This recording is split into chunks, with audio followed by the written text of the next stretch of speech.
হাদিস দ্বারা আরেকটা বিষয় বোঝা যায়, কালো মানুষ মসজিদ ঝাড়ু দিত, তাই নবীকে না জানানো সারা ফামাতা, ওই লোকটা মারা গেছে, আল্লাহ নবীর না জানায় তারা তাকে দাফন করে দিস। চিন্তা করছে নবীকে কি জানাবো, দাফন করে দিস। আমরা কিন্তু এরকমই করি। হ্যাঁ, ইমাম সাহেবরা কষ্ট নিয়েন না, খতিব ইমাম মুয়াজ্জিন এতটুকু ঠিক আছে, খাদেম নবী সাল্লাল্লাহু আলাইহি সাল্লাম খুঁজলেন কোথায়, হুজুরতে মারা গেছে। নবীজিকে মারা গেছে মানে আফালা কুনতুম আযানতুমুনি, আমাকে জানাইবা না মারা গেছে? হুজুর আমরা তো মাটি দিয়ে দিছি। কবর কোথায়? দুল্লুনি আলা কবরিহি, আমার কবর কাছে নিয়ে যাও। কবরের কাছে গেছে, সামনে দাঁড়ায় জানাজা নামাজ পড়ছে। মসজিদের খাদেম আপনাদের কিভাবে বুঝাই? রাসূল আকরাম সাল্লাল্লাহু আলাইহি সাল্লাম মসজিদের খাদেমকে তালাশ করে কোথায়, তো নবীজি কয় সাহাবারা হুজুর মারা গেছে, বুখারী শরীফের বর্ণনা। নবী তার কবরের সামনে গেছে, দাঁড়ায়া নামাজ পড়ছে। আমরা সম্মান করবো তো ইনশাআল্লাহ। তাহলে মসজিদ পরিষ্কার করা এটা খাদেমের কাজ না, বলেন আমাদের সবার কাজ, আমাদের সবার কাজ। আল্লাহ গুরুত্ব সহকারে এই আমলগুলা করার তৌফিক দান করেন। তাবলিগে যান না অনেক সময় বিভিন্ন জায়গায়, বিভিন্ন মসজিদে গিয়া মসজিদ ঝাড়ু দিবেন, প্রস্রাবখানা পরিষ্কার করবেন, পায়খানা পরিষ্কার করবেন। আল্লাহর সাথে যে আপনার কি সম্পর্ক হবে আপনি নিজেও জানেন না। তো রাসূল আকরাম সাল্লাল্লাহু আলাইহি সাল্লাম মসজিদ বানাইতে বলছে, মসজিদ পরিষ্কার রাখতেও বলছে। আবু দাউদ শরীফ হাদিস নাম্বার 455 নাম্বার হাদিসের বর্ণনা, আমার রাসূলুল্লাহ সাল্লাল্লাহু আলাইহি ওয়াসাল্লাম বিবিনাইল মসজিদি, নবীজি আদেশ করছেন মসজিদ বানানোর জন্য। ফিদ্দুয়ারি, এলাকায় এলাকায় পাড়ায় পাড়ায় মসজিদ বানাইতে বলছেন। ওয়া আনতুনাজ্জাফা ওয়া তুতাইয়াবা, আরেকটা আদেশ করছেন মসজিদগুলা পরিচ্ছন্ন রাখতে হবে, সুগন্ধিময় রাখতে হবে। মসজিদ বানাইতে বলছে, পরিচ্ছন্ন রাখা, সুগন্ধিময় রাখা। আল্লাহ আমাদের সকলকে মসজিদগুলো এইভাবে পবিত্র রাখার তৌফিক দান করুন, আমিন। সহিহ বুখারীর বর্ণনা 405 নম্বর হাদিস, মন দিয়ে শুনেন এই হাদিসটা। ক্বালা রাসূলুল্লাহ সাল্লাল্লাহু আলাইহি ওয়াসাল্লাম, আল্লাহ নবী বলেন, আল বুযাকু ফিল মসজিদি খাতিআ, মসজিদের মধ্যে থুতু পড়া গুনাহ, মসজিদে থুতু ফেলানো গুনাহ। এই গুনাহের কাফারা কি? নবীজি বলেন, ওয়া কাফারাতুহা দাফনুহা, ওই থুতুটা মুছে দেওয়া হলো এই গুনাহের কাফারা। থুতু যদি মুছে দাও, আল্লাহ পাক রব্বুল আলামিন তোমার গুনাহ মাফ করে দিবেন। তাহলে থুতু পড়ে যেতে পারে মসজিদে, এটা মুছে দিবে, এই গুনাহের কাফারা হয়ে যাবে। আল্লাহ আমল করার তৌফিক দান করেন। তাহলে এই হলো এইভাবে মসজিদকে পরিচ্ছন্ন রাখা। এবার মসজিদে আসলেন, আসার পর এখন আপনি মসজিদে সালাত আদায় করবেন, নামাজ আদায় করবেন। তো মসজিদে নামাজ আদায় করার জন্য ইমাম সাহেবের পিছনে আপনি দাঁড়াইলেন। দাঁড়ানোর পর যেদিকে দাঁড়াইলেন এটা হলো কেবলা, আল্লাহর সামনে বিনীত হয়ে দাঁড়াইলেন। কেবলার দিকে দাঁড়াবেন। দলিল সূরা বাকারা আয়াত নাম্বার 144 নাম্বার আয়াত, আল্লাহ বলেন, ফাওয়াল্লি ওয়াজহাকা শাতরাল মাসজিদিল হারাম। আসল আলোচনা এখন ঢুকবো, হ্যাঁ, খুব মন দিয়ে শুনেন এই জায়গাটা। কেবলার দিকে তুমি দাঁড়াও, সূরা বাকারা 144 নাম্বার আয়াত হচ্ছে কেবলার দিকে দাঁড়াইলাম। কেবলার দিকে দাঁড়াবেন কিভাবে? বিনীতভাবে, একনিষ্ঠভাবে দাঁড়াবেন। দলিল সূরা বাকারা আয়াত নাম্বার 125 নাম্বার আয়াত। এই আয়াতে আল্লাহ বলেন, হাফিজু আলাস সালাওয়াতি ওয়াস সালাতিল উসতা, পাঁচ ওয়াক্ত নামাজের প্রতি যত্নবান হও। ওয়া কুমু লিল্লাহি কানিতিন, আল্লাহর সামনে বিনীতভাবে দাঁড়াও। তাহলে কেবলার সামনে দাঁড়াইলাম, বিনীতভাবে দাঁড়াইলাম। এখন কথা হলো দাঁড়াবো কেন, দাঁড়িয়ে কেন নামাজ পড়বো? সহিহ বুখারী হাদিস নাম্বার 1117, কত হয়? 11,000 বলে কে জানি, 1117, 317 কত হয়? 1117। এই হাদিসটা কেন সেই হাদিস জানেন? একটা কাজ আছে। আবার বলেন, সহিহ বুখারীর কয় নাম্বার হাদিস? 1117। সারাদিন হাঁটে, হাঁটার পর চা স্টলের সামনে 10 মিনিট গল্প করে, করার পর মসজিদে গিয়ে চেয়ারে বসে, আছে না নাই? এর লাগে হাদিস নাম্বারটা মুখস্থ করে। এই হাদিসের মধ্যে আসছে নবীর সাহাবা ইমরান ইবনে হুসাইন, উনি বলেন, কানাত বি বাওয়াসির, আমার অর্শরোগ ছিল। অর্শরোগ ছিলেন তো? আমি আল্লাহ নবীর কাছে জানতে চাইলাম, ইয়া রাসূলুল্লাহ, আমার অর্শরোগ, নামাজ আমি কিভাবে পড়বো আমাকে আপনি জানায় দেন। আল্লাহ নবী বললেন, সাল্লি কাইমান, তুমি দাঁড়িয়ে নামাজ পড়বা। ফাইন লাম তাস্তাতি ফাকাইদান, যদি দাঁড়িয়ে নামাজ পড়তে না পারো তাহলে বসে পড়বা। আবার যদি দাঁড়িয়ে, আপনারা না, হুজুররা না, অন্যরা, যদি দাঁড়িয়ে, আবার যদি দাঁড়িয়ে না পারো, বলেন যদি দাঁড়িয়ে তাহলে বসে। তাহলে আবার বসে কখন? আবার বসে কখন? এই যে সারাদিন গল্প করতেছে দাঁড়ায়। সাল্লি কাইমান, দাঁড়িয়ে নামাজ পড়ো। ফাইল্লাম তাস্তাতি ফাকাইদান, দাঁড়িয়ে না পারলে বসে, ফাইল্লাম তাস্তাতি কাইদান, যদি বসে না পারো ফাআলা জামবিন, শুয়ে শুয়ে। তাহলে বলেন তো, এক নাম্বার যদি দাঁড়ানোর সক্ষম হয় তাহলে কিভাবে নামাজ পড়তে হবে? তাহলে দাঁড়াইলাম, কেবলার সামনে দাঁড়াইলাম, এবার আমি নামাজ শুরু করব। আসল আলোচনায় ঢুকতেছি। আমি আরিফ বিন হাবিব কিভাবে নামাজ পড়ি এটাই কই আমি। এবার আমি নামাজে দাঁড়াবো, দাঁড়ানোর পর আল্লাহু আকবার বলবো আমি, এটা বলে তাকবীর বলবো আমি। এখন কথা হলো, আল্লাহু আকবার যে বলবো এটার দলিল আছে কোথায়? হ্যাঁ, এই যে আমি আল্লাহু আকবার বলবো, সূরা মুদ্দাসসিরের মধ্যে আছে। আল্লাহ পাক রব্বুল আলামিন বলেন, ইয়া আইয়ুহাল মুদ্দাসসির কুম ফাআনজির ওয়া রাব্বাকা ফাকাব্বির। সূরা মুদ্দাসসিরের 3 নম্বর আয়াতে আল্লাহ বলেন, ওয়া রাব্বাকা ফাকাব্বির, তাকবীর বলো, আল্লাহু আকবার বলো। তাহলে আল্লাহু আকবার বলা পাইলাম। এখন আল্লাহু আকবার বলেই যে শুরু করতে হবে, এটার দলিল কোথায় আছে? তিরমিজি শরীফের 3 নম্বর হাদিস, তাহরিমুহা আত-তাকবীর। তুমি নামাজের বাহিরে যে বৈধ কাজগুলো আছে, এই বৈধ কাজগুলা আল্লাহু আকবারের মাধ্যমে হারাম করবা। নামাজের বাহিরের বৈধ কাজগুলা আল্লাহু আকবার বলে ওই বৈধগুলোই নামাজে হারাম করতে হবে। নামাজে খাওয়া কি বৈধ না অবৈধ? নামাজে অবৈধ। বলেন, নামাজের বাহিরে খাওয়া বৈধ না অবৈধ? নামাজে অবৈধ। তাহলে নামাজের বাহিরের অবৈধ কাজগুলা আল্লাহু আকবার এই তাকবীরের মাধ্যমে এগুলো হারাম করা, এটা হলো তাকবীরে তাহরিমা। আচ্ছা, আল্লাহু আকবার বলে আমি নামাজ শুরু করব। এখন আমি আল্লাহু আকবার বলবো, আমি যে আল্লাহু আকবার বলবো এটার দলিল আছে কোথায়? এটা কেন বলতেছি? ঝগড়া মুক্ত সমাজ দেখতে চাই। আপনাদেরকে নতুন দাওয়াত যদি দিতে আসে, বলবেন ভাই আমি যেটা করতেছি এটা সঠিক, যদি এটা সঠিক না হয় তো আপনারটা শুনবো, আর যদি সঠিক হয়ে থাকে তো আপনার দাওয়াত আমি কেন নিব, আরেকজনের দাওয়াত দেব। ঠিক, আল্লাহু আকবার বলবো। তা আল্লাহু আকবারের দলিল সহিহ বুখারী 789 নম্বর হাদিস। এই হাদিসের মধ্যে আসছে, রাসূল আকরাম সাল্লাল্লাহু আলাইহি সাল্লাম কানা ইযা কামা ইলাস সালাহ, যখন নামাজে দাঁড়াইতেন, ইউকাব্বিরু হিনা ইয়াকুম, যখন দাঁড়াইতেন আল্লাহ নবী আল্লাহু আকবার বলতেন। সুম্মা ইউকাব্বিরু হিনা ইয়ারকা, রুকুতে যাওয়ার সময় আল্লাহু আকবার বলতেন। সুম্মা ইউকাব্বিরু হিনা ইয়ারফা'ু সুলবাহু মিনার রাকআ, রুকু থেকে উঠার সময় আল্লাহ নবী আল্লাহু আকবার বলতেন। সুম্মা ইয়াকুলু ওয়া হুয়া কাঈমুন সামিআল্লাহু লিমান হামিদা, দাঁড়িয়ে বলতেন সামিআল্লাহু লিমান হামিদা।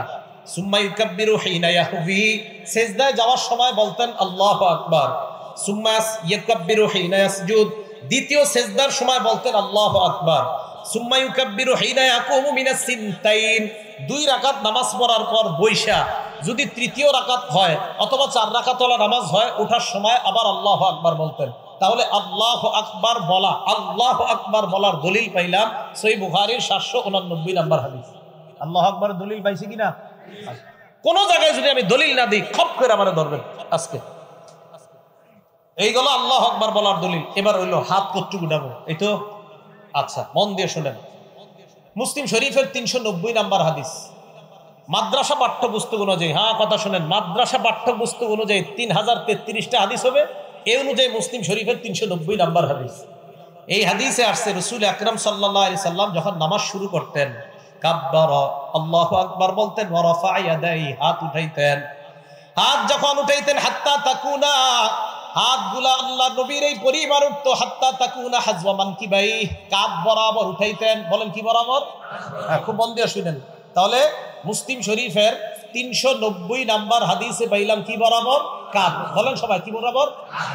আমি চিন্তা করলাম, আচ্ছা কাঁধ বরাবর পাইলাম, মানে আপনারা টেনশনে পড়ে আছেন, হুজুর আমরা তো কাঁধ বরাবর উঠাই, ঠিক না? আলোচনা পুরো শুনবেন।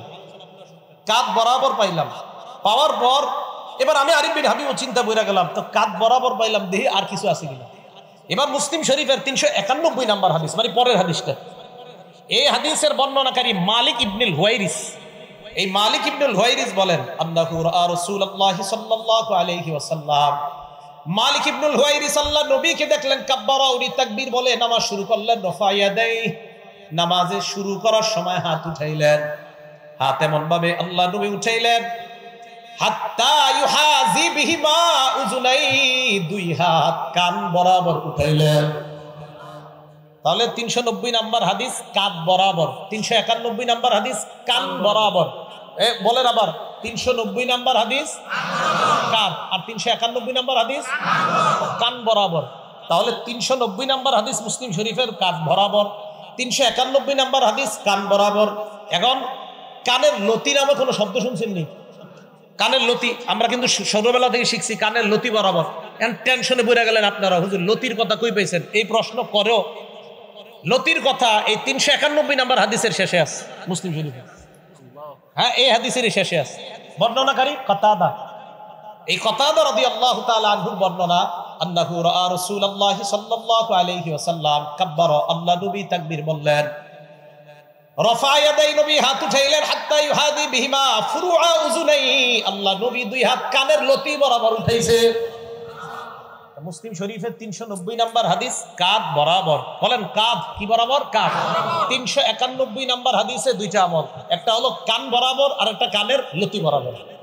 এখন আসেন, হুজুর কাঁধ পাইলাম, কান পাইলাম, লতি পাইলাম, আপনারা আবার বক্তব্যে শিখান যে দুই হাতের বৃদ্ধাঙ্গুলি লতি বরাবর থাকা, এটা কই পেয়েছেন? তহাবি শরীফ 1 নম্বর খন্ড 144 নম্বর পৃষ্ঠা। এই পৃষ্ঠা আছে, রাসূল আকরাম সাল্লাল্লাহু আলাইহি সাল্লাম যখন তাকবীর বলে নামাজ শুরু করতেন, হাত উঠাইতেন। হাত যখন উঠাইতেন তখন রাসূল সাল্লাল্লাহু আলাইহি সাল্লামের হাত্তা ইয়াকুনু ইবহামাহু, নবীর এই দুই বুড়ো আঙ্গুল মুবারক করিবা বিন শাহদাতাই উযুনাই, কানের লতি বরাবর আসতো। সুবহানাল্লাহ। এখন আসেন, এখন প্রশ্ন হলো হুজুর কাঁধ মানবো না কান মানবো না লতি মানবো? এটা হলো প্রশ্ন। আমি আরিফ বিন হাবিব বলবো, আমি এমন এক আমল করবো যে আমলে নবীর 3 হাদিসের উপর আমল হয়। এখন আমার দিকে তাকান, আন্দাজি ঠিক করেন না, বুঝে শুনে করেন। এই দেখেন, এই দেখেন বুড়ো আঙ্গুল কানের লতি বরাবর আছে। আমার দুই হাতের তালু দেখেন কাঁধ বরাবর। দুই হাতের তালু কি বরাবর? বুড়ো আঙ্গুল কি বরাবর? লতি। আর দুই হাত কান বরাবর। তাহলে লতি বরাবর হাত উঠাইলে কাদের হাদিসের আমল হয়? কানের হাদিসের উপর আমল হয়, লতির হাদিসের উপর আমল হয়। আমার সওয়াব বেশি দরকার, তাই আমি 3 হাদিসের উপর আমল করি। আপনি যদি সওয়াব কম দরকার হয় তো করেন কম। আমার যদি কেউ বলেন হুজুর আপনি এটা কেন করেন, আমার সওয়াব বেশি দরকার তাই এটা করি, এটার নামই হানাফি মাযহাব। এটার নাম কি মাযহাব? হানাফি মাযহাব। মনে করে নতুন ধর্ম। তাহলে হাত উঠাইলাম, রয়ে গেল এবার হাত বাঁধবেন কই হুজুর? ঠিকই তো। এই ব্যাপারে 3টা হাদিস শুনেন। 1, তিরমিজি শরীফের 252 নম্বর হাদিস। এই হাদিসের মধ্যে আসছে, কানান নবী সাল্লাল্লাহু আলাইহি ওয়াসাল্লাম ইয়াউমুনা, নবী আমাদের ইমামতি করতেন, ইয়াখুযু শিমালাহু বিয়ামিনিহি, আল্লাহ নবী বাম হাতকে ডান হাত দিয়ে ধরতেন। কোথায় ধরতেন? নাই। ডান হাত দিয়ে বাম হাত ধরতেন, এটা আছে। কোথায় ধরতেন? এটা নাই। আবার বলছি, ডান হাত দিয়ে বাম হাত ধরতেন, কোথায় ধরতেন? এটা নাই। তাহলে হাদিস একটা পাইলাম, তিরমিজি শরীফের 252 নাম্বার, ডান হাত দিয়ে বাম হাত ধরতেন। এবার বুখারী শরীফের 740 নাম্বার হাদিস শুনেন। এই হাদিসে আসছে, কানান নবী কানান নাস ইউবারুনা আইয়াদআ আর-রাজুলুল ইয়াদাল ইউমনা আলা জিরাইহিল ইউসরা, সাহাবাদেরকে আদেশ করা হতো সাহাবারা যেন ডান হাত দিয়ে বাম হাতের বাহু ধরে। বলেন ডান হাত বাম হাতের বাহুতে রাখবে। বলেন ডান হাত বাম হাতের। প্রথমে পাইলাম ডান হাত দিয়ে বাম হাত ধরা, বুখারীর হাদিসে পাইলাম ডান হাত বাম হাতের বাহুতে রাখা। এখন আপনাকে প্রশ্ন, হুজুর আমরা তো কবজি ধরি, এই তো, আর আমরা কবজি ধরি না। তাহলে আবার আগের কথা, এমন এক হাদিসের উপর আমল করবো যে হাদিসে বাহুও আসে, কবজিও আসে, তালুও আসে, যে আমল করলে নবীর 3 হাদিসের উপর আমল হয়, এমন কোন হাদিস পাই কিনা দেখি। আবু দাউদ শরীফের 727 নম্বর হাদিস, হাদিস যা বলছি সব সহিহ হাদিস। আবু দাউদ শরীফের 727 নম্বর হাদিস। এই হাদিসে আসছে রাসূল আকরাম সাল্লাল্লাহু আলাইহি সাল্লাম ওয়াদা ইয়াদাহুল ইউমনা আলা যহরি কাফফিহিল ইউসরা ওয়া রুসদি ওয়া সাইদি, নবীর ডান হাত দিয়ে বাম হাত মুবারক এমন ভাবে ধরতেন যে নবীর ডান হাত বাম হাতের তালুর পিঠ ধরতো, বাম হাতের কবজি ধরতো, বাম হাতের বাহু ধরতো। ওই আগের তিরমিজির হাদিসে আছেন, 255 নম্বর হাদিসে আছে হাত ধরতেন, বুখারীর 740-এ আছে বাহু ধরতেন, আর আবু দাউদের 727 নম্বর হাদিসে পাইলাম বাহুও পাইলাম, কবজিও পাইলাম, হাতের এই তালুর পিঠও পাইলাম। তো এই হাদিসের উপর আমল করলে বুখারীর হাদিস অনুযায়ী বাহুর উপর আমল হয়, তিরমিজির হাদিস অনুযায়ী হাত ধরার আমল হয়, আবু দাউদের হাদিস অনুযায়ী কবজি, হাতের তালুর পিঠ এবং বাহু সবগুলোর উপর আমল হয়। ভাই আমি এই জন্য এটা পালন করি। আমি কখনো কাউকে আঘাত করে কথা বলা পছন্দ করি না আমি, কিন্তু আমাকে যদি বলেন কেন, আমি বলবো এই কারণে আমি 3 সুন্নাহ পালন করে বেশি সওয়াব চাই। আমি আগেও বললাম ওই জায়গায় আমি বেশি সুন্নাহ পালন করে বেশি সওয়াব চাই। এবার শুনছেন দ্বিতীয় কথাটা, এটাই হানাফি মাযহাব। এটা কি মাযহাব? এটা কোনো নতুন ধর্ম না, এই ভুল বুঝবেন না। এবার আসেন, হাত বাঁধবেন, এই তো কি করবেন? হাত বাঁধবেন। এই কথাগুলোর বিরুদ্ধেও যদি কারো কেউ থাকেন, মন দিয়ে শোনেন, শিক্ষিত কোনো যুবক ভাইরা যদি থাকেন শোনেন, শোনার পরে আমার বিরুদ্ধে কিছু লেখার আগেও আপনি অন্তত মাথাটা লাগায় চিন্তা করবেন যে আসলে রসুলের সুন্নাহ কোনটা। আর আমি তো কাউকে আঘাত করে, কাউকে ইঙ্গিত করে কিছু বলছি না, আমি শুধু বলছি আমার সালাত শুদ্ধ কিনা, আমার সালাত কি কিনা, আমার নামাজ। আমি পড়াশোনা কইরা মনে করছেন যে আন্দাজি আমল করবো, নামাজ শুদ্ধ হবে না, পাগল নাকি আমি?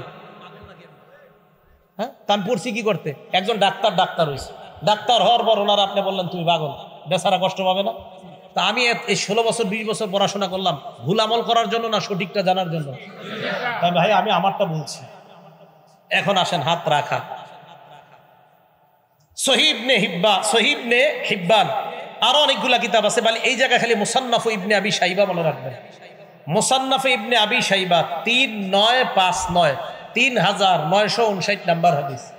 আলকামা ইবনে ওয়াইল ইবনে হুজুর থেকে বর্ণনা, তিনি বলেন রাআইতুন নাবিয়্য সাল্লাল্লাহু আলাইহি ওয়াসাল্লাম ওয়া ইয়াদাহুল ইমনা আলাল ইউসরা, আমি আল্লাহর নবীকে দেখলাম, আল্লাহর নবী ডান হাত দিয়ে বাম হাত ধরছেন, ফিস সালাতি তাহতা সুররা, নামাজের মধ্যে নাবির নিচে হাতটা রাখছে। আমি আল্লাহর নবীকে দেখলাম, আলকামা ইবনে ওয়াইল ইবনে হুজুর বলেন আমি আল্লাহর নবীকে দেখলাম ডান হাত বাম হাতের উপর রাখছে, নাবির নিচে। আর যে আগের আমলটা বললাম যদি এই জায়গায় ধরেন অটোমেটিক আপনার হাত নাবির নিচে চলে যাবে। আল্লাহর নবীকে দেখলাম আমি নাবির নিচে রাখছে।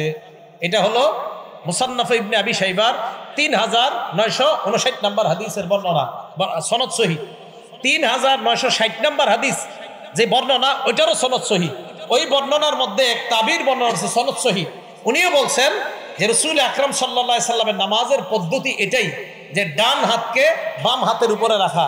শুধু তাই না, ইমাম বুখারী রাহমাতুল্লাহি আলাইহির উস্তাদ ইসহাক ইবনে রাহওয়াই রাহমাতুল্লাহি আলাইহি বলেন নাবির নিচে হাত রাখা এটা আল্লাহর নিকটে হওয়ার বেশি উপায়। সুবহানাল্লাহ। কার উস্তাদ? কইতে শরম করে, কার উস্তাদ? জি, মানে এটা চিন্তা করে পড়ে গেছেন আপনি, ইন্না হুজুর ইমাম বুখারীর উস্তাদ নাবির নিচের কথা কইছে, টেনশনে পড়ে গেছেন।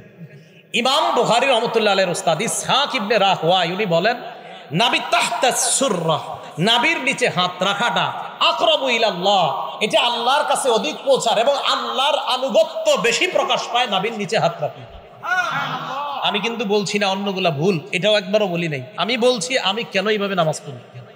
তো আমি ভাই এই জন্য বলি ইমাম বুখারী রাহমাতুল্লাহি আলাইহির উস্তাদ একটা কথা বলছে, তো আপনি ওই যুগে একটা বলছেন, তা আপনারটা আমি কেন শুনবো, ওনারটা না শুই না?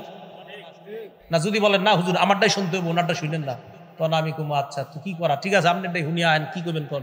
এই তো ইমাম বুখারী রাহমাতুল্লাহি আলাইহির উস্তাদের কথা তুই আপনারটা শুনবো না।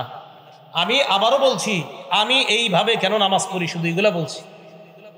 এবার আসেন হাত রাখলাম, রাখার পর এবার সালাত শুরু হয়ে গেল। তো মোটামুটি যেটুকু নিয়ে আপনাদেরকে নতুন ভাবে কিছু শিখাইতে চাই এতটুকু কিন্তু হয়ে গেছে। মুসান্নাফ ইবনে আবি শাইবা 3959, 3960, 3963 তিনোটার সনদ সহিহ। বলেন তিনোটার সনদ সহিহ। হ্যাঁ, একটা কথা আছে, এই 3959 উপরে অনেকে প্রশ্ন করে আপনারা যে হাদিস করেন এই হাদিসটা মুসান্নাফ ইবনে আবি শাইবাতে নাই। কথাটা সঠিক না। কিছু পাণ্ডুলিপিতে নাই, এটা সঠিক, কিছু পাণ্ডুলিপিতে আছে। এখন যদি বলেন হুজুর কিছু পাণ্ডুলিপিতে কেন নাই, আমি বলবো তিরমিজি শরীফেরও অনেক হাদিস এই পাণ্ডুলিপিতে আছে তো আরেকটা নাই, সেখানে কেন নাই? তিরমিজি শরীফের পাণ্ডুলিপির 3 জন বর্ণনাকারী বলি, একজন আব্দুর রহমান মুবারকপুরি, ওনার একটা পাণ্ডুলিপি আছে। শুআইব আল আরনাউত, ওনার একটা পাণ্ডুলিপি আছে। আহমদ শাকের, ওনার একটা পাণ্ডুলিপি আছে। 3 পাণ্ডুলিপি খোলেন, দেখবেন একটাতে কিছু হাদিস আছে আরেকটাতে কিছু নাই। যদি বলেন একটাতে কিছু থাকা আরেকটাতে কিছু নাই, এটা মানি না, তো তিরমিজিও তো মানবেন না, এটা তো 6 কিতাবের এক কিতাব। তাহলে এই অভিযোগ সঠিক না। সহিহ হাদিস যেখানেই পাবো সেখান থেকে নিব, এটা যেই কিতাবই থাক। সহিহ হাদিস যেখানে পাবো সেখান থেকে নিব, এটা যে কিতাবে থাক। এই হলো আপনি সালাত শুরু করলেন। এখন আপনি নামাজ শুরু করার পর ওয়াইদা গাসালা ইয়াদাইহি, বান্দা যখন 2 হাত ধৌত করে, আল্লাহ নবী বলেন সুম্মা গাসালা ইয়াদাইহি, হাত যখন 2টা ধৌত করে, খরাজা কুল্লু খাতিয়া মিন ইয়াদাইহি বাতাশাতহা ইয়াদা, হাত যখন ধৌত করে এই 2 হাত দিয়ে যত অপরাধ করছে হাতের পানিগুলা পড়ার সাথে সাথে তার এই গুনাহগুলা ঝরে পড়ে যায়। তিরমিজি শরীফের 3 নম্বর হাদিস, ক্বালা রাসূলুল্লাহ সাল্লাল্লাহু আলাইহি ওয়াসাল্লাম মিফতাহুস সালাতি আত-তুহুর, আল্লাহ নবী বলেন নামাজের চাবি হলো পবিত্রতা অর্জন করা। নামাজের চাবি হলো পবিত্রতা অর্জন করা। মনে রাখবেন, পবিত্রতা অর্জন করা একটা আমল, ওযু করা একটা আমল। আজকে থেকে একটা হাদিস সবসময় মনে রাখবেন, আমরা জীবনে যত আমল করি এই আমলটা যেন সুন্দর করে করি, এটা আল্লাহ পছন্দ করেন। দলিল একটা কিতাব আছে না, মুসনাদে আবি ইয়ালা। এই কিতাবের 4386 নাম্বার হাদিসের বর্ণনা। আনা আয়েশা সিদ্দিকা রাদিয়াল্লাহু তাআলা আনহা قالت قال رسول الله صلى الله عليه وسلم। আম্মা জান আয়েশা সিদ্দিকার বর্ণনা, আল্লাহ নবী বলেন ইন্নাল্লাহা ইউহিব্বু ইযা আমিলা আহাদুকুম আমালান আন ইউতিনা। তোমাদের কেউ যখন কোনো আমল করো, ওই আমলটা যেন ইত্তানের সাথে সুন্দরভাবে করো, এই বিষয়টা আল্লাহ পছন্দ করেন। আমল সুন্দরভাবে করা এটা আল্লাহ পছন্দ করেন। আমি আপনি জীবনে চলার পথে যত ভালো আমল করি, এটা সুন্দরভাবে করা আল্লাহ পছন্দ করেন। বলেন ওযু একটা আমল কিনা? এজন্য ওযু যেন সুন্দরভাবে করেন, এটা নবীজির নির্দেশ। দলিল সহিহ বুখারী 6290 নাম্বার হাদিসের বর্ণনা। قال رسول الله صلى الله عليه وسلم। আল্লাহ নবী বলেন ইযা কুমতা ইলা সালাহ, যখন তুমি নামাজের ইচ্ছা পোষণ করবা, ফাসবিগিল ওযুআ, তখন পরিপূর্ণ রূপে সুন্দরভাবে ওযু করবা। নামাজের ইচ্ছা পোষণ করবা, সুন্দরভাবে পরিপূর্ণ ওযু করবা। তাহলে হাদিসে নবী পরিপূর্ণ বললেন। এখন আপনাদের প্রশ্ন, হুজুর পরিপূর্ণ ওযু কাকে বলে এটা জানতে চাই। এটা আবার মুসলিম শরীফের 246 নাম্বার হাদিস থেকে জানবো আমরা। সহিহ মুসলিম হাদিস নাম্বার 246, মাদ্রাসার পাঠ্যপুস্তক অনুযায়ী মোট হাদিস সংখ্যা হবে 3033টা। এই হাদিসের মধ্যে আসছে ক্বালা রাসূলুল্লাহ সাল্লাল্লাহু আলাইহি ওয়াসাল্লাম। আল্লাহ রাসূল সাল্লাল্লাহু আলাইহি সাল্লাম এই হাদিসের মধ্যে আমার আপনার জন্য আজীব একটা শব্দ বলছে। আগে পুরো হাদিসটা শুনি। এক তাবী, তার নাম নুআইম ইবনে আব্দুল্লাহ। এই নুআইম ইবনে আব্দুল্লাহ উনি বর্ণনা করেন, উনি বলেন রাআইতু আবু হুরায়রা রাদিয়াল্লাহু তাআলা আনহু ইয়াতাওয়াদ্দা। আমি আল্লাহর নবীর সাহাবা আবু হুরায়রাকে ওযু করতে দেখলাম। আবু হুরায়রাকে আমি দেখলাম ফাগসালা ওয়াজহা, উনি যখন ওযু করে ফাসবাগাল মা, চেহারা উনি ভালোভাবে ধৌত করে, উত্তম ভাবে ধৌত করে। এরপর বলেন সুম্মা গাসালা ইয়াদাহুল ইউমনা ফাআশরাআ ফিল আদুদ, ডান হাত বাহু পর্যন্ত, বাহু সহ সুন্দরভাবে ধৌত করে। ওয়াদাহুল ইসরা ফাআশরাআ ফিল আদুদ, বাম হাত বাহু পর্যন্ত সুন্দরভাবে বাহু সহ ধৌত করে। সুম্মা মাসাহা রাসা, মাথা মাসহ করে। সুম্মা গাসালা রিজলাহুল ইউমনা ফাআশরাআ ফিস সাক, পায়ের নালা সহ ভালোভাবে ধৌত করে। ওয়ারিজলাহুল ইউসরা ফাআশরাআ ফিস সাক, বাম পায়ের নালা সহ ভালোভাবে ধৌত করে। আবু হুরায়রা রাদিয়াল্লাহু তাআলা আনহু এইভাবে ওযু করার পর সামনে যারা, তাদেরকে বললেন হাকাযা রাআইতু রাসূলুল্লাহ সাল্লাল্লাহু আলাইহি ওয়াসাল্লাম ইয়াতাওয়াদ্দা। আমি যেইভাবে ওযু করলাম তোমাদেরকে দেখাইলাম, আল্লাহ নবীকে অবিকল এইভাবে আমি ওযু করতে দেখেছিলাম। আমি নবীজিকে দেখছি এইভাবে ওযু করে। ঘটনা শেষ হয়নি, হাদিস শেষ হয়নি। আবু হুরায়রা বলেন সুম্মা ক্বালা রাসূলুল্লাহ সাল্লাল্লাহু আলাইহি ওয়াসাল্লাম। এরপর আল্লাহ নবী বলেন আনতুমুল গুররুল মুহাজ্জালুনা ইয়াউমাল কিয়ামা মিন ইসবাগিল ওযু। পরিপূর্ণভাবে ওযু করার কারণে, পরিপূর্ণভাবে হাত, চেহারা, পা গুলা ধৌত করার কারণে কিয়ামতের ময়দানে তোমাদের হাত, পা আর চেহারা, এই অঙ্গগুলা, ওযুর অঙ্গগুলা কিয়ামতের ময়দানে কোটি কোটি মানুষের মাঝে চকচক করতে থাকবে, এভাবে জ্বলতে থাকবে। অন্য বর্ণনায় সাহাবারা বললেন ইয়া রাসূলুল্লাহ, কিয়ামতের ময়দানে আমাদেরকে আপনি কিভাবে চিনতে পারবেন? আল্লাহ নবী কয় তোমরা ওযু করার কারণে ওযুর অঙ্গগুলা কিয়ামতের ময়দানে এমন চমকাইতে থাকবে, আমি দেখলেই চিনতে পারবো এগুলাই হলো আমার উম্মত। ওযু সুন্দরভাবে করা। এখন থেকে যে নামাজের আগে কোনো মতে ওযু করা, বাস মাইরা দিলাম, এরকম যেন না হয়। সুন্দরভাবে ওযু করা।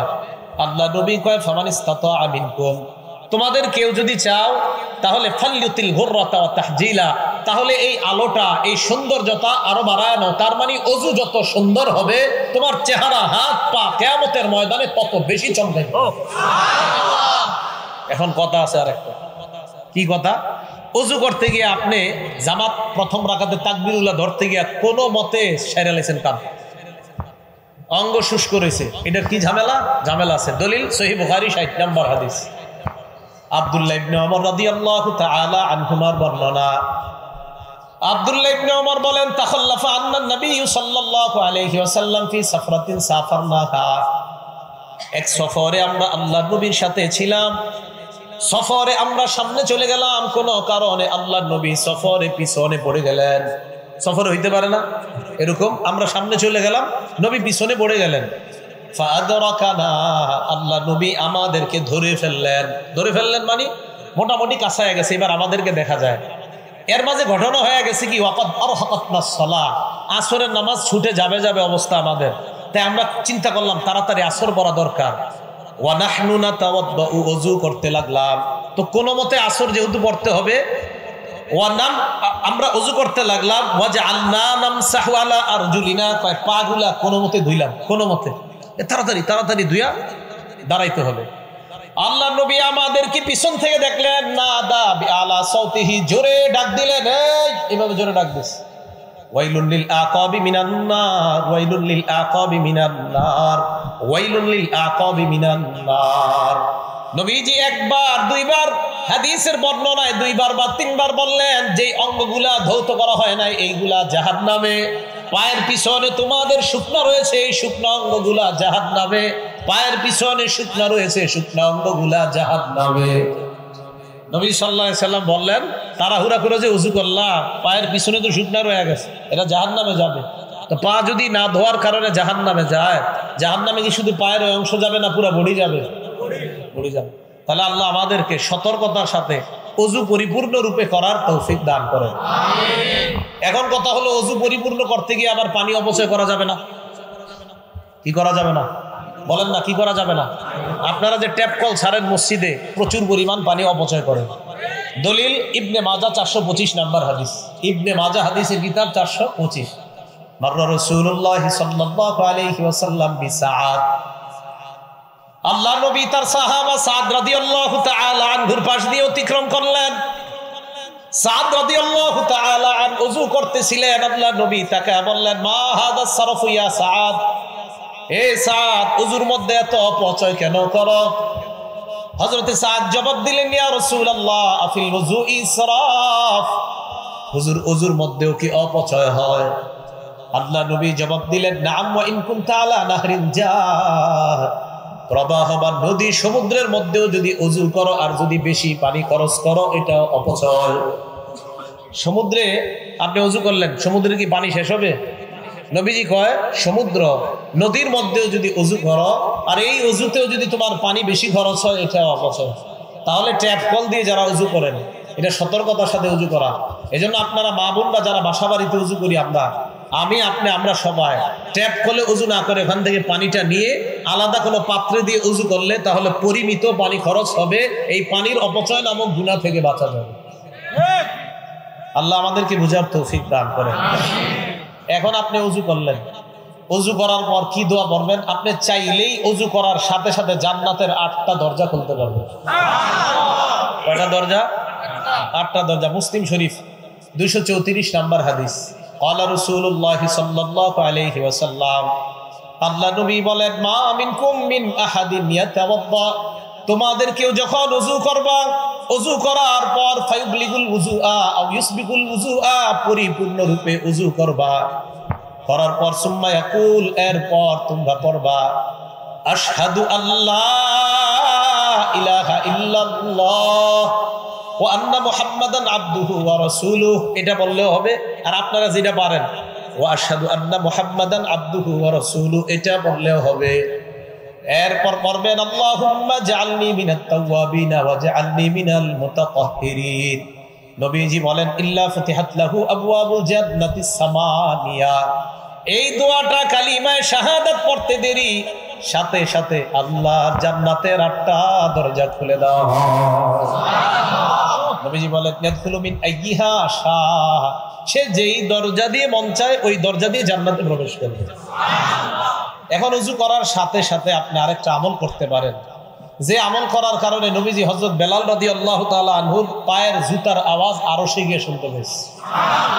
দলিল সহিহ বুখারী 1098 নাম্বার হাদিস। রাসূল আকরাম সাল্লাল্লাহু আলাইহি সাল্লাম বেলাল রাদিয়াল্লাহু তাআলা আনহুকে বললেন, বেলাল, আমি তোমার কাছে একটা বিষয় জানতে চাই। হযরত বেলালকে, হুজুর আপনি আমারে কি জিজ্ঞাসা করবেন? নবীজি বললেন, বেলাল হাদিসনি বিআরজা আমালিন আমিলতাহু ফিল ইসলাম। বেলাল, এমন কি আমল তুমি করো আশাব্যঞ্জক আমল, এই আমলের ব্যাপারটা তোমার কাছে জানতে চাই। ফাইন্নী সামিআতু দাফানা আলাইকা বাইনা ইয়াদাইয়া ফিল জান্নাহ, আমি জান্নাতে তোমার পায়ের জুতার আওয়াজ শুনতে পাইছি। তুমি কি আমল করো যে আমলের কারণে তোমার পায়ের জুতার আওয়াজ আমি জান্নাতে শুনতে পেয়েছি? হযরত বেলাল কয়, ইয়া রাসূলুল্লাহ, এমন আশাব্যঞ্জক আমল আমার জানা নাই, তবে হুজুর একটা আমল আমি করি।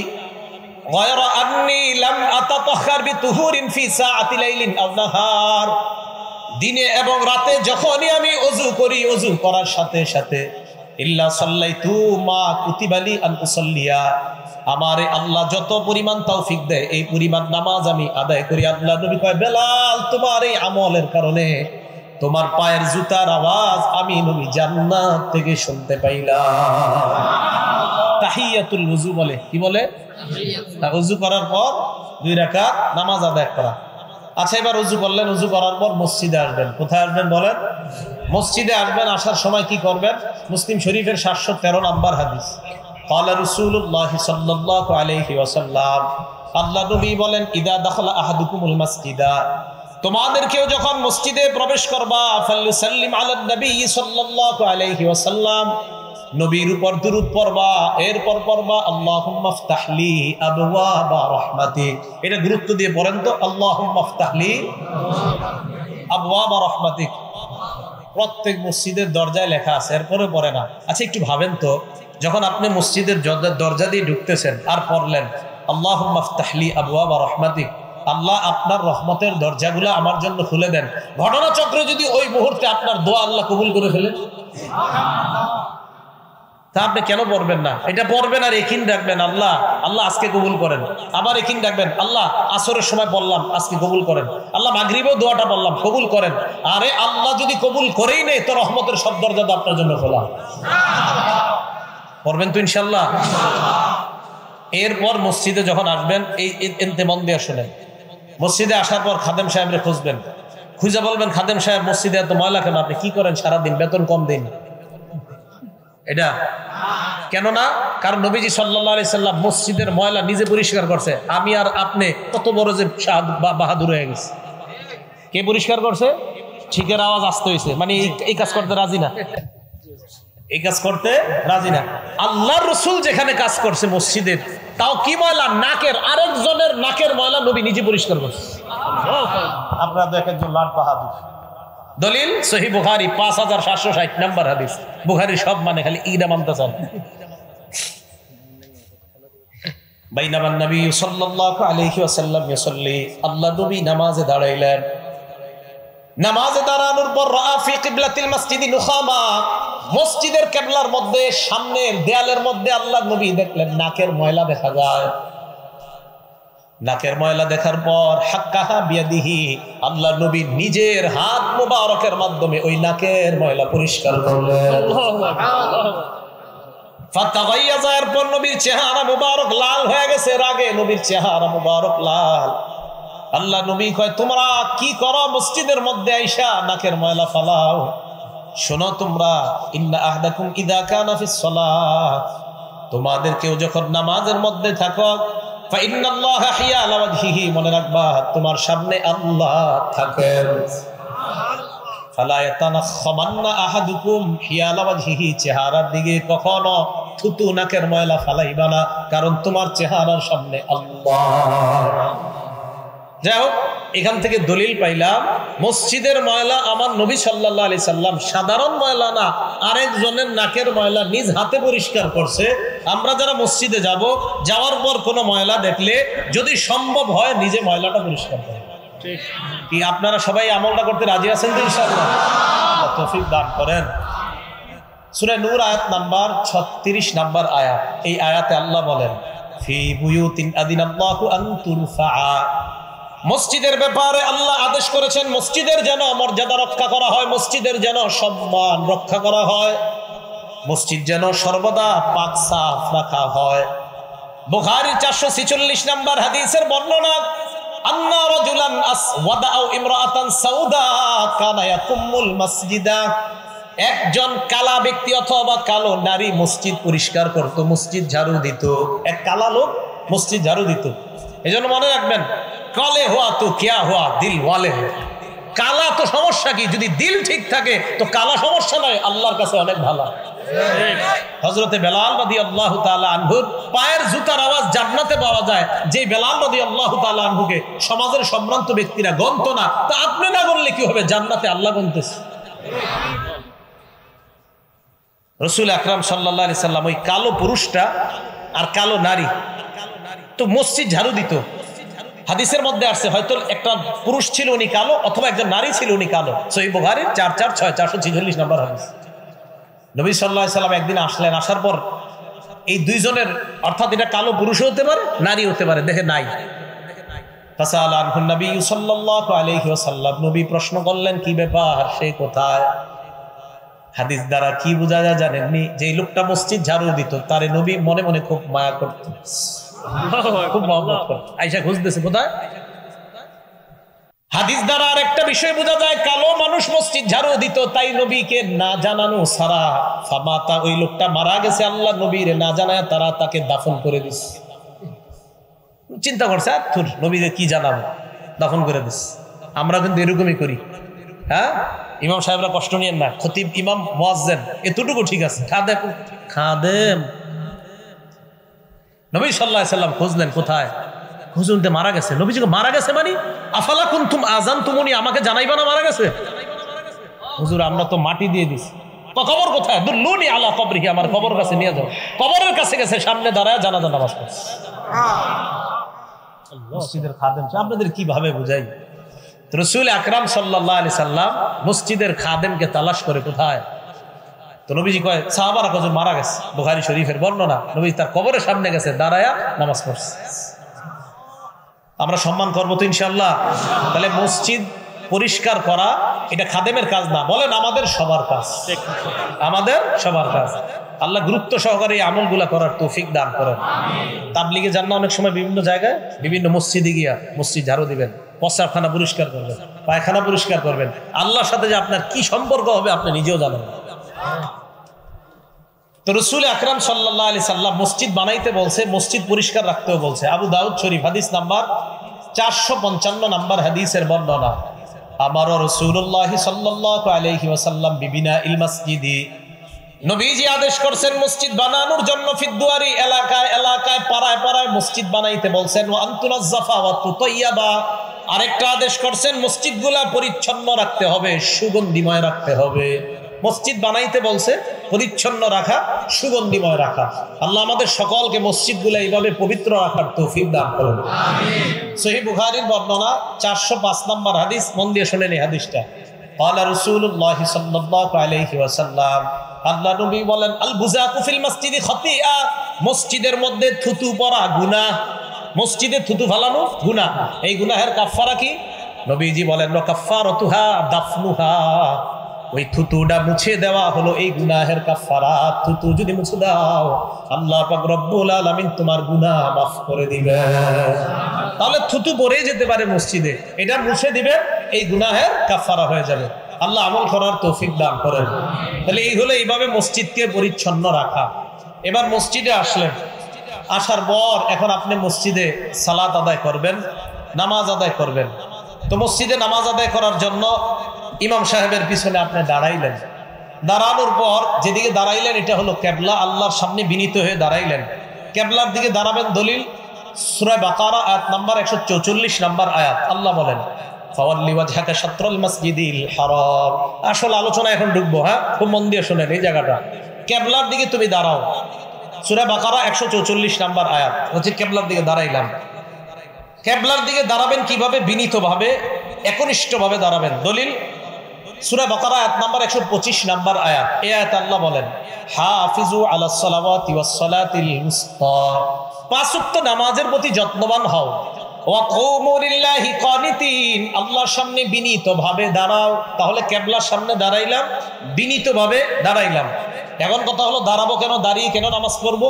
সহিহ বুখারী হাদিস নাম্বার 1117। কত হয়? 11,000 বলে কে জানি গেছে 1117 317 কত হয়? 1117।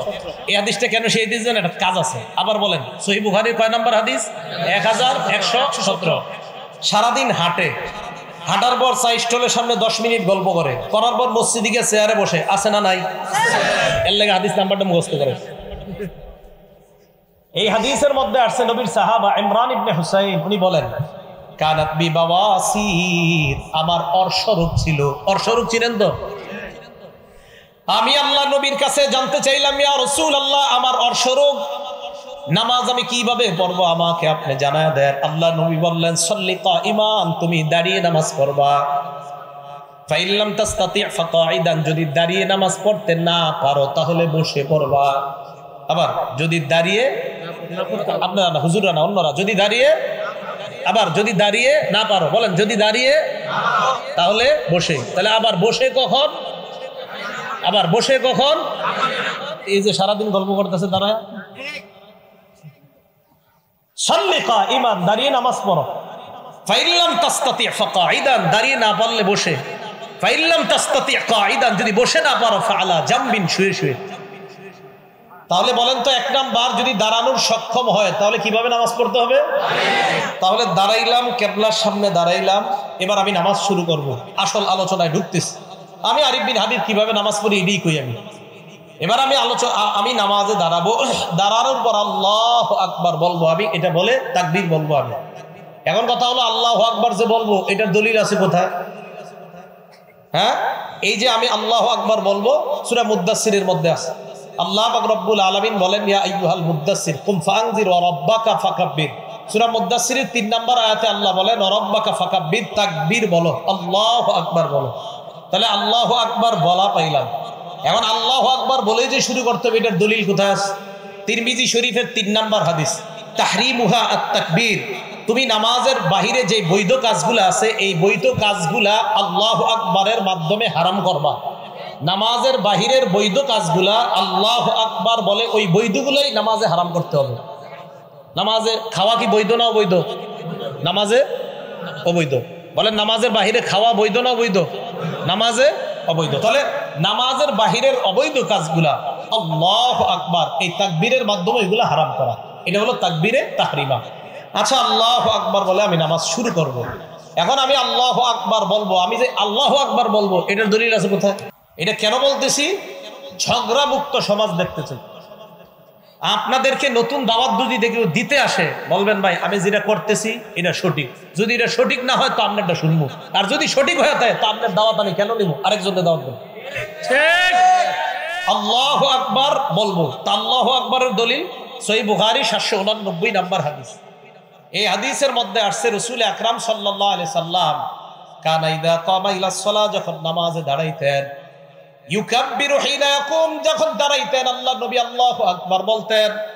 সুম্মা ইউকাব্বিরু হিনা ইয়ারকা, রুকুতে যাওয়ার সময় আল্লাহু আকবার বলতেন। সুম্মা ইউকাব্বিরু হিনা ইয়ারফা'ু সুলবাহু মিনার রাকআ, রুকু থেকে উঠার সময় আল্লাহ নবী আল্লাহু আকবার বলতেন। সুম্মা ইয়াকুলু ওয়া হুয়া কাইমুন সামি আল্লাহু লিমান হামিদা, দাঁড়িয়ে বলতেন সামি আল্লাহু লিমান হামিদা। সুম্মা ইউকাব্বিরু হিনা ইয়াহবি, সিজদায় যাওয়ার সময় বলতেন আল্লাহু আকবার। সুম্মা ইয়াকাব্বিরু হিনা ইয়াসজুদ, দ্বিতীয় সিজদার সময় বলতেন আল্লাহু আকবার। সুম্মা ইউকাব্বিরু হিনা ইয়াকুমু মিনাস সিনতাইন, 2 রাকাত নামাজ পড়ার পর বৈশা যদি তৃতীয় রাকাত হয় অথবা 4 রাকাতওয়ালা নামাজ হয় ওঠার সময় আবার আল্লাহু আকবার বলতেন। তাহলে আল্লাহু আকবার বলা, আল্লাহু আকবার বলার দলিল পাইলাম সহিহ বুখারীর 789 নম্বর হাদিস। আল্লাহু আকবার দলিল পাইছি কিনা?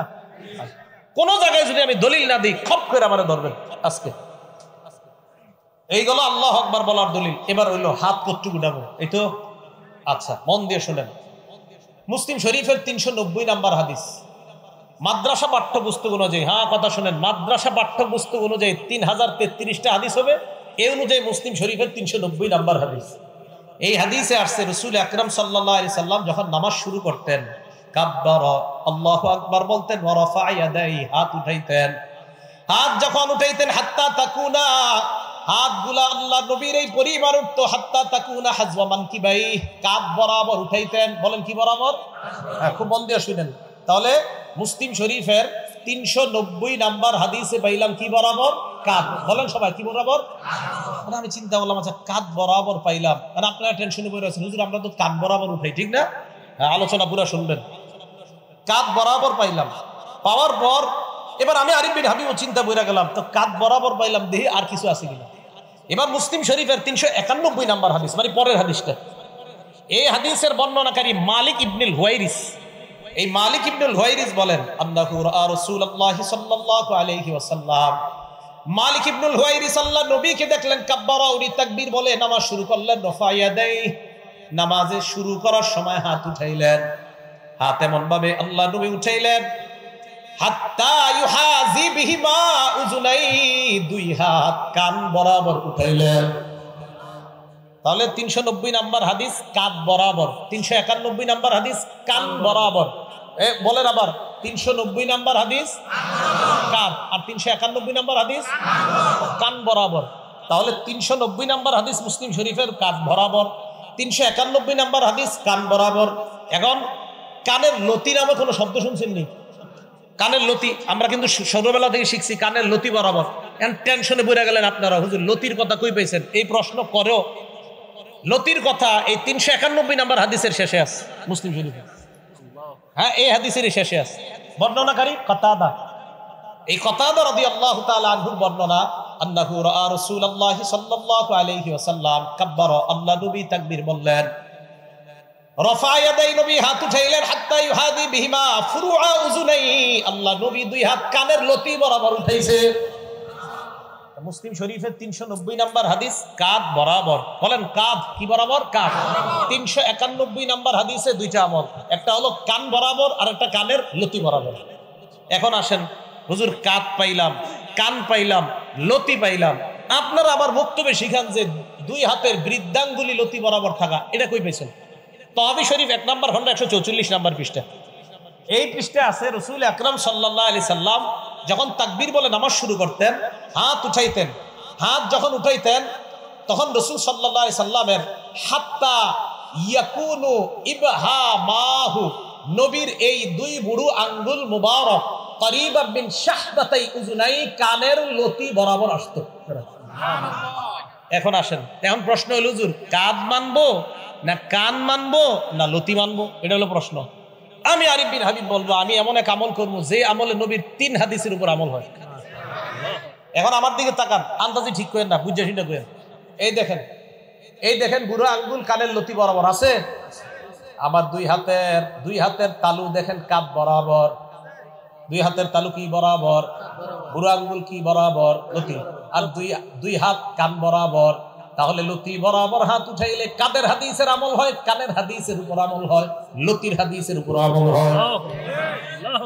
আমার সওয়াব বেশি দরকার, তাই আমি 3 হাদিসের উপর আমল করি। আপনি যদি সওয়াব কম দরকার হয় তো করেন কম। আমার যদি কেউ বলেন, হুজুর আপনি এটা কেন করেন? আমার সওয়াব বেশি দরকার তাই এটা করি। এটার নামই হানাফি মাযহাব। এটার নাম কি মাযহাব? হানাফি মাযহাব। মনে করেন নতুন ধর্ম। তাহলে হাত উঠাইলাম, রয়ে গেল এবার হাত বাঁধবেন কই হুজুর? ঠিকই তো। এই ব্যাপারে 3টা হাদিস শুনেন। 1, তিরমিজি শরীফের 252 নাম্বার হাদিস। এই হাদিসের মধ্যে আসছে, কানান নবী সাল্লাল্লাহু আলাইহি ওয়াসাল্লাম ইয়াউমুনা, নবী আমাদের ইমামতি করতেন, ইয়াখুযু শিমালাহু বিয়ামিনিহি, আল্লাহ নবী বাম হাতকে ডান হাত দিয়ে ধরতেন। কোথায় ধরতেন? নাই। ডান হাত দিয়ে বাম হাত ধরতেন, এটা আছে। কোথায় ধরতেন? এটা নাই। আবার বলছি, ডান হাত দিয়ে বাম হাত ধরতেন, কোথায় ধরতেন? এটা নাই। তাহলে হাদিস একটা পাইলাম, তিরমিজি শরীফের 252 নাম্বার, ডান হাত দিয়ে বাম হাত ধরতেন। এবার বুখারী শরীফের 740 নাম্বার হাদিস শুনেন। এই হাদিসে আসছে, কানান নবী কানান নাস ইউবারুনা আইয়াদআ আর-রাজুলুল ইয়াদাল ইউমনা আলা জিরাইহিল ইউসরা, সাহাবাদেরকে আদেশ করা হতো সাহাবারা যেন ডান হাত দিয়ে বাম হাতের বাহু ধরে। বলেন ডান হাত বাম হাতের বাহুতে রাখবে। বলেন ডান হাত বাম হাতের। প্রথমে পাইলাম ডান হাত দিয়ে বাম হাত ধরা, বুখারীর হাদিসে পাইলাম ডান হাত বাম হাতের বাহুতে রাখা।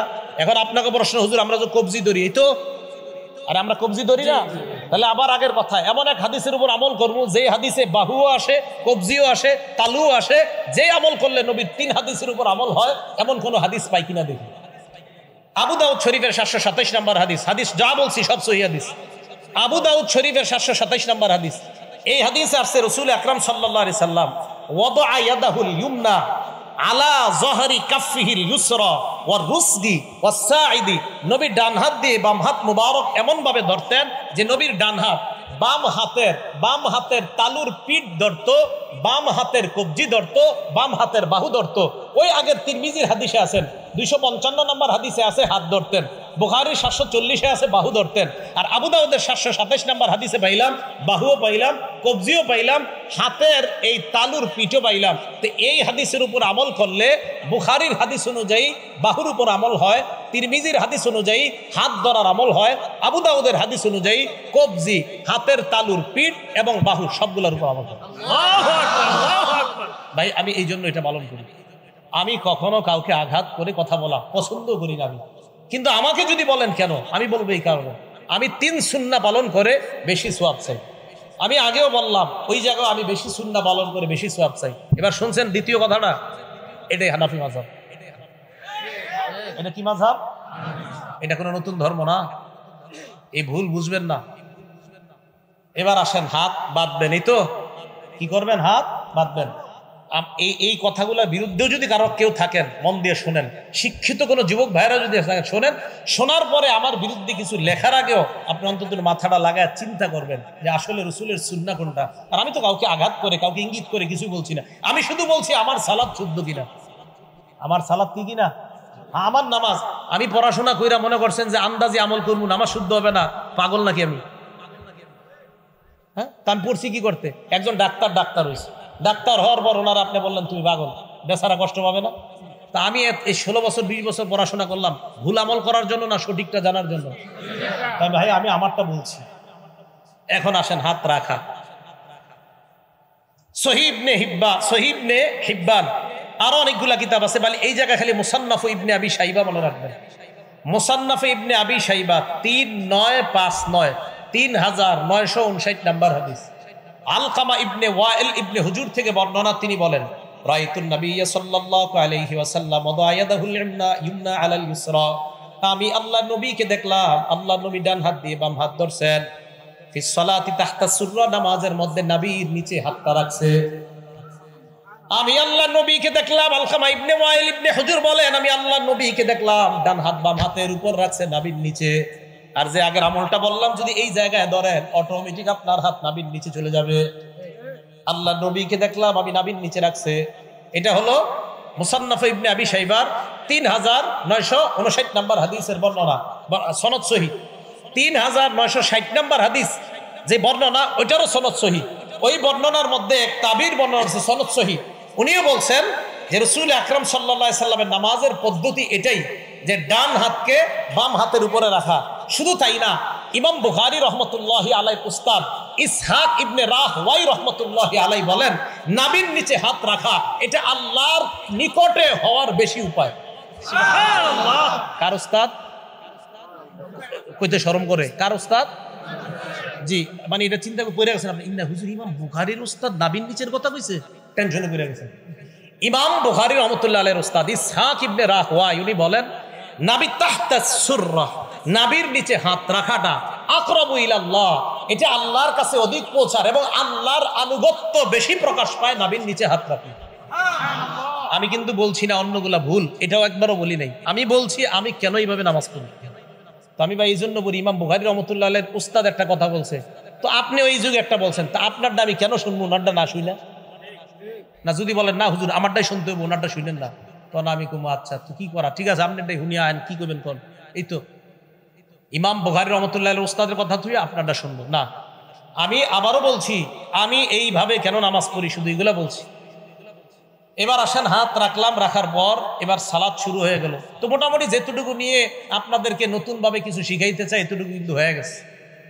মুসান্নাফ ইবনে আবি শাইবা 3959, 3960, 3963 তিনোটার সনদ সহিহ। বলেন তিনোটার সনদ সহিহ। হ্যাঁ, একটা কথা আছে, এই ৩,৯৫৯-এর উপরে অনেকে প্রশ্ন করে আপনারা যে হাদিস করেন এই হাদিসটা মুসান্নাফ ইবনে আবি শাইবাতে নাই। কথাটা সঠিক না। কিছু পাণ্ডুলিপিতে নাই, এটা সঠিক, কিছু পাণ্ডুলিপিতে আছে। এখন যদি বলেন হুজুর কিছু পাণ্ডুলিপিতে কেন নাই, আমি বলবো তিরমিজি শরীফেরও অনেক হাদিস এই পাণ্ডুলিপিতে আছে, তো আরেকটা নাই, সেখানে কেন নাই? তিরমিজি শরীফের পাণ্ডুলিপির ৩ জন বর্ণনাকারী বলি, একজন আব্দুর রহমান মুবারক পুরী, ওনার একটা পাণ্ডুলিপি আছে। শাইব আল আরনাউত, ওনার একটা পাণ্ডুলিপি আছে। আহমদ শাকের, ওনার একটা পাণ্ডুলিপি আছে। ৩ পাণ্ডুলিপি খোলেন, দেখবেন একটাতে কিছু হাদিস আছে, আরেকটাতে কিছু নাই।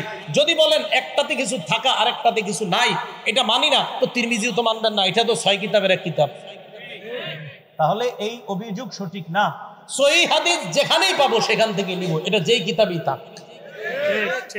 সহিহ হাদিস যেখানে পাবো সেখান থেকে নিব, এটা যে কিতাবে থাক। এই হলো আপনি সালাত শুরু করলেন। এখন আপনি নামাজ শুরু করার পর আপনি ইমামের পিছনে যখন দাঁড়ান, ইমাম সাহেব কেরাত পড়ে, তখন আমরা বলি আমরা কেরাত পড়ি না। কেন পড়ি না? সূরা আরাফে আল্লাহ পাক রব্বুল আলামিন গালিবান ২০৪ নম্বর আয়াতে আল্লাহ বলেন, ওয়াইদা কুরিআল কুরআন, যখন কোরআন পড়া হয়, ফাসতামিউ লা, ১ নম্বর হুকুম কান পেতে শোনো, ২ নম্বর আনসিতু লা, এবং চুপ থাকো। তাহলে কোরআন পড়া হলে ২ হুকুম, ১ কান পেতে শোনা, ২ চুপ থাকা। আমি আবার বলছি, কোরআন যখন পড়া হয় তখন আল্লাহর হুকুম ২টা, ১ কান পেতে শোনা, ২ চুপ থাকা। এই আয়াতের ব্যাপারে প্রায় সকল মুফাসসিরিনে কেরাম এবং মুহাদ্দিসিনে কেরাম, শুধু তাই না, তাফসিরে তবারির যে মুফাসসির, তাফসিরে তবারি কেন বললাম? একটা কারণ আছে, কারণ তাফসিরে তবারিটা আমাদের দেশের এক শ্রেণীর মানে যে শ্রেণীর হোক তারা ফলো করে। ওই কিতাবেরও মুসান্নিফ বলছে এই আয়াত হলো নামাজের ব্যাপারে, অর্থাৎ নামাজে যখন কোরআন তেলাওয়াত করা হয় মুক্তাদি তখন চুপ থাকবে। মুক্তাদি তখন কি থাকবে? এই জন্য আমি চুপ থাকি। মানে আপনারা থাকেন কিনা জানি না, মানে আমি কিন্তু আমার বলতেছি। কেন বলতেছি জানেন? আপনাদের কাউরে যাতে আমি কোনো আঘাত না করি, সব আমি বলতেছি। আমি এভাবে নামাজ পড়ি, এভাবে হাত উঠাই। কেন উঠাই? আমার বেশি সওয়াব দরকার পড়ে কিয়ামতের মাঠে।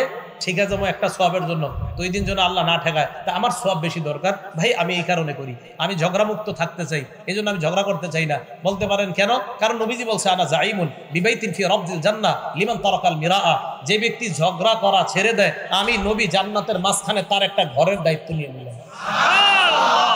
ঝগড়া করতে চাই না। আমার যদি কেউ বলেন হুজুর আহেন, পারলে আমার সাথে বসেন, আমি বলবো বসাবসির দরকার নাই। আমি এইভাবে নামাজ পড়ি এই হাদিসের কারণে, এইভাবে হাত উঠাই ওই হাদিসের কারণে, এইভাবে হাত বাঁধি এই হাদিসের কারণে। আমি এইভাবে আমল করলে দেখি ৩ সুন্নাহ পালন করা হয়, আমি এইভাবে হাত বাঁধলে দেখি 3 সুন্নাহ পালন করা হয়, আমি ওইভাবে হাতটা উঠাইলে দেখি 3 সুন্নাহ পালন করা হয়। সুন্নত 3টা পালন করলে 3 সুন্নতের সওয়াব হয়। এই জন্য আমার সওয়াব বেশি দরকার, তাই করি। আপনি ঝগড়া করলে অন্য জায়গায় যান, আমার সাথে না। কেন? আমি ঝগড়া পারি না, একদম সত্যি কথা। আবার যদি কোন হুজুর বহস করেন আসেন, আমি বহসে জিরো, একদম কোনো মোটেই যোগ্যতা নাই আমার। আপনাদের সাধারণ কারো সাথে পারবো না, আর তো আলেম দূরের কথা। আল্লাহ আমাদের সকলকে ফিতনা থেকে বেঁচে থাকার তৌফিক দান করুন, আমিন। এবার আসেন, নামাজের তো ব্যাপারে ভালোই শুনলেন। এখন যে কথাগুলো বলবো এগুলো শুনলে অনেক মুরব্বীদের কষ্ট লাগবে, বাকি যাদের ভিতরে এই রোগ আছে তাদের কষ্ট লাগবে, রোগ না থাকলে লাগবে না। রাসূল আকরাম সাল্লাল্লাহু আলাইহি সাল্লাম মসজিদে বসা, এক সাহাবা আসার পর উনি নামাজ পড়লেন, আল্লাহু আকবার। নামাজ পড়ার পর আল্লাহ রাসূলের সামনে গেলেন, যাওয়ার পর সাল্লাম আলা নবী সাল্লাল্লাহু আলাইহি ওয়াসাল্লাম, আল্লাহ নবীকে সালাম দিলেন। সালাম দেওয়ার পর ফারাদ্দা আলাইহিস সালাম, আল্লাহ নবী সালামের জবাব দিলেন। নেওয়ার পর বললেন, ইরজি ফাসাল্লি ফাইন্নাকা লাম তুসাল্লি, তুমি যাও আবার নামাজ পড়ো, কারণ তুমি নামাজ পড়ো নাই। উনি আবার গেলেন, আবার নামাজ পড়লেন, আবার আসলেন, আবার সালাম দিলেন। আল্লাহ নবী বললেন, তুমি আবার যাও, আবার নামাজ পড়ো।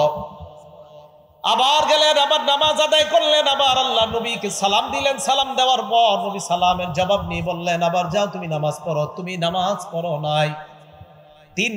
তিনবার এইভাবে হওয়ার পর আল্লাহ নবী তাকে বললেন, তুমি যাও, আবার নামাজ পড়ো। ওই সাহাবা জবাব দিলেন, ইয়া রাসূলুল্লাহ মা উহসিনু গায়রা, আমি এর চাইতে ভালো সুন্দর নামাজ পড়তে পারি না।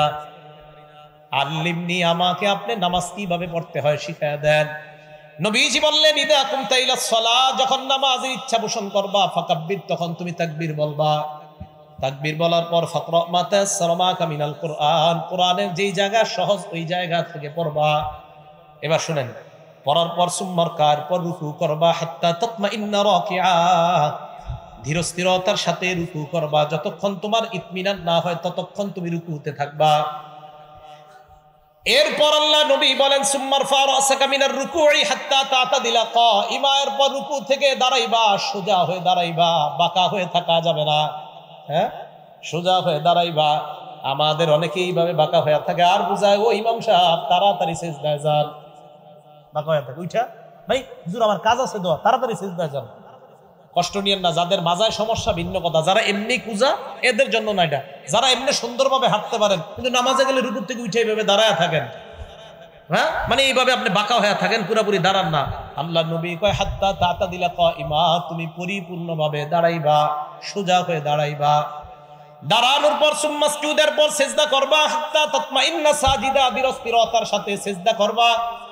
দুই সেজদার মাঝখানে বসবা। এই দুই সেজদার মাঝখানে অনেকে এইভাবে বাঁকা হয়ে থাকে, ঠিক না? দুই সেজদার মাঝখানে মানে উঠে বাঁকা হয়ে থাকে, হুজুর আরেকটা সেজদা তাড়াতাড়ি দেন, এইভাবে থাকে।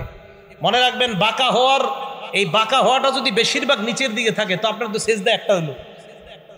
আরে বাঁকা হওয়া যদি বেশি নিচের দিকে থাকে তো আপনার সেজদা দুইটার দেওয়ার কথা না, তো আপনার তো কোনো ওজোর নাই, আপনি ইচ্ছা করে এইভাবে রয়েছেন, মানে আপনি এক সেজদা থেকে এখনো উঠেন নাই, দুই সেজদার মাঝখানে আপনি বসেন নাই। আল্লাহ নবী বললেন এইভাবে দুই সিজদার মাঝখানে বসবা। ইফআল যালিকা ফি সলাতিকা কুল্লিহা, আমি যেইভাবে তোমাকে নামাজ শিখাইলাম এইভাবে তুমি নামাজ পরিপূর্ণ করবা। নামাজ পরিপূর্ণ করার পর সালাম ফিরানোর পর, নামাজের পর সালাম ফিরানোর পর কিছু আমল আছে, এই আমলগুলা করবেন। নবীজির সাহাবা হযরত মুআজকে আল্লাহ নবী বলেন, মুআজ আল্লাহর কসম আমি তোমাকে ভালোবাসি। আবার বললেন মুআজ আল্লাহর কসম আমি তোমাকে ভালোবাসি। সাহাবা নবীর যেটা করার কথা উল্টা নবী সাহাবারে কয়, আমি তোমাকে ভালোবাসি, আমি তোমাকে ভালোবাসি। নবী সাহাবারে কয় ভালোবাসার দাবি নি বলিলা তাদান্না দুবরা কুল্লি সালাতিন মাকতুবা আন তাকুলা আল্লাহুম্মা আইন্নি আলা যিকরিকা ওয়া শুকরিকা ওয়া হুসনি ইবাদাতিক। মুআজ তুমি কখনো নামাজের পর এই আমলটা ছাড়বা না, সালাম ফিরানোর সাথে সাথেই তুমি পড়বা আল্লাহুম্মা আইন্নি আলা যিকরিক ওয়া শুকরিক ওয়া হুসনি ইবাদাতিক। তুমি জিন্দেগিতেও নামাজের পরে আমলটা ছাড়বা না।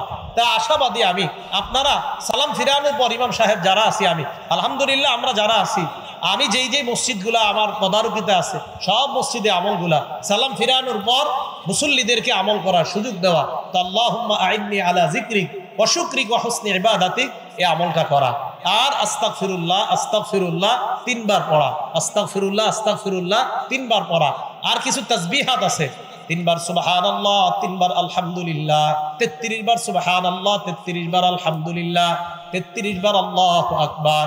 99 হওয়ার পর 34তম বারে পড়বেন, মানে 34তম বার মানে আল্লাহু আকবার 33 বার বলার পর 34তম, আর 3 33 99 হওয়ার পর 100তম বারে পড়বেন লা ইলাহা ইল্লাল্লাহু ওয়াহদাহু লা শারীকা লাহ লাহুল মুলকু ওয়া লাহুল হামদু ওয়া হুয়া আলা কুল্লি শাইইন কাদির।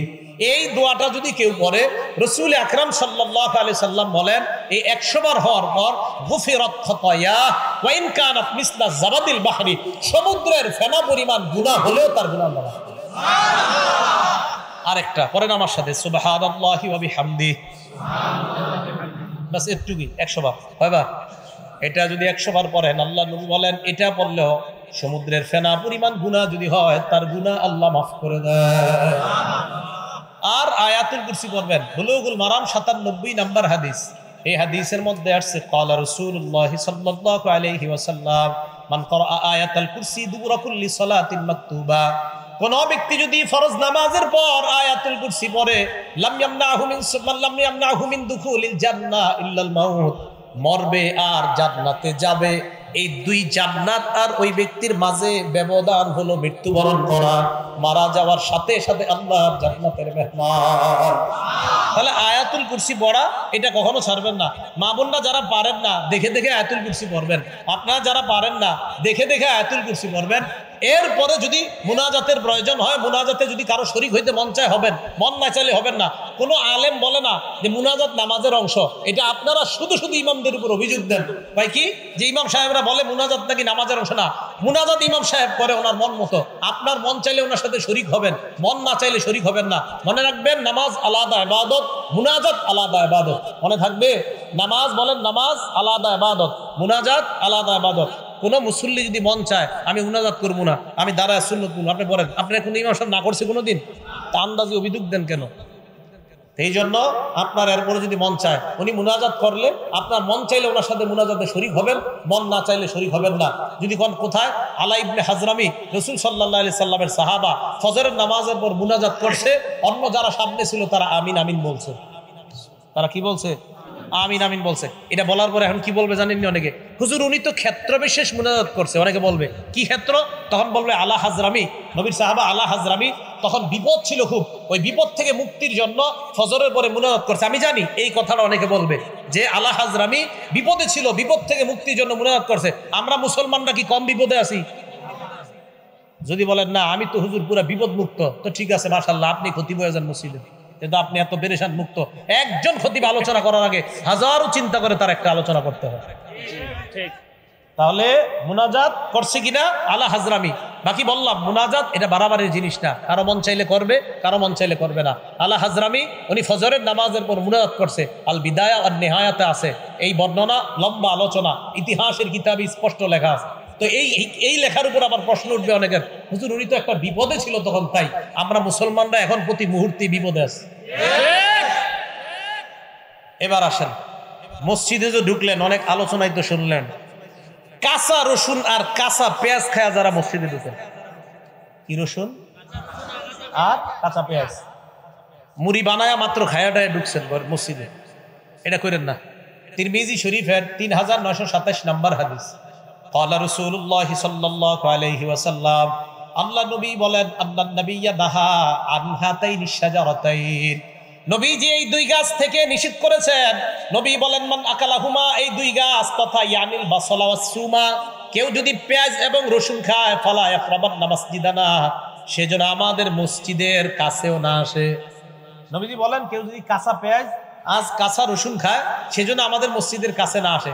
হ্যাঁ, যদি আপনি খাইতে হয়, যদি কাঁচা পেঁয়াজ আর কাঁচা রসুন ইত্যাদি খাইয়া অথবা পেঁয়াজ দিয়ে মুড়ি বানানো খায় মসজিদে আসতে হয়, তাহলে ব্রাশ করে আসবেন। কি করে আসবেন? ব্রাশ। কেন ব্রাশ করে আসবেন? মুসলিম শরীফের হাদিসে আসছে, ক্বালা রাসূলুল্লাহ সাল্লাল্লাহু আলাইহি ওয়াসাল্লাম, আল্লাহ নবী বলেন শোনো তোমরা, এই যে গন্ধযুক্ত গাছ, এই গন্ধযুক্ত গাছ যারা খায়, নবী বলেন মান আকালা মিন হাযিহি শাজারাতিল মুনতিনা, মুনতিনা মানে গন্ধযুক্ত গাছ, যে গাছের গন্ধ আছে, যারা খাও ফালা ইয়াকরাবান্না মাসজিদানা, মসজিদে আসবা না। প্রশ্ন হতে পারে কেন? নবীজি বলেন ফা ইন্নাল মালাইকাতা তাআজ্জা মিম্মা ইয়াতাআজ্জা বিহিল ইনসু, মানুষ যেই জিনিস গন্ধ অপছন্দ করে, যেই গন্ধে মানুষ কষ্ট পায়, ওই গন্ধে ফেরেশতাও কষ্ট পায়। মানুষ যেই গন্ধে কষ্ট পায় ওই গন্ধে কে কষ্ট পায়? তাহলে পেঁয়াজ রসুন, এই কাঁচা পেঁয়াজ কাঁচা রসুন এগুলা খেয়ে মসজিদে আসা যাবে না। যদি কোনো মুসল্লি নাও থাকে তাও আসবেন না। কেন মসজিদে আসবেন না মুসল্লি না থাকলে? কারণ ফেরেশতা মসজিদে আছে। তখন আপনি যখন ওই কাঁচা পেঁয়াজের গন্ধ, এটা যেমন মানুষ সহ্য করতে পারে না, ফেরেশতাও সহ্য করতে পারে না। এবার বলেন তো, কাঁচা পেঁয়াজ খায় মসজিদে যদি যাওয়া নিষেধ হয়, সিগারেট খেয়ে না, ওটা গন্ধ তো অনেক সুন্দর, হ্যাঁ নিষেধ না?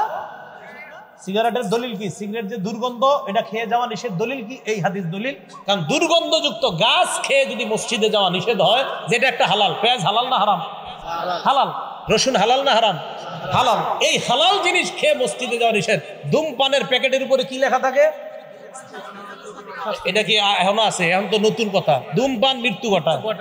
তো যেই জিনিসের উপর লেখা মৃত্যু ঘটায়, এই জিনিস খায় আপনি মসজিদে গিয়ে মাশাআল্লাহ ফেরেশতাদেরকে আনন্দ দিতে চান, তাহলে ফেরেশতাদেরকে কষ্ট দেওয়া যাবে না। ভাই কষ্ট নেন নাই তো আপনারা? মানে বলতে চাইলাম আমি তো খাইতে নিষেধ করিনি নাকি? হ্যাঁ, জর্দা না, জর্দা খেয়েও যাবেন না। পানও জর্দা এগুলা খেয়ে যাবেন না মসজিদে, একদম আপনি ব্রাশ করে যাবেন। এগুলা খাওয়ার পরে অনেকে মাশাআল্লাহ কি করে, পান চাবাইতে চাবাইতে মসজিদে গিয়ে পান ফালা দাঁড়ায় আল্লাহু আকবার, মানে কি? আরে ভাই হ্যাঁ এটা কেন? না না, এটা করবেন না। চিন্তা করে হুজুর আপনি আমি পান খাই না, এই কথা কয়ে লাভ নাই। হুজুর করে আমি পান খাইতে দেখছি কখনো? চিন্তা করে হুজুর মনে কয় না, নিজে মনে পান খায়। আমি খাইলেও, আমি যদি কখনো খাইতামও তাও বলতাম আপনি পান খায় মসজিদে যায় না। শরীয়ত কি আমার উপরে চলে নাকি?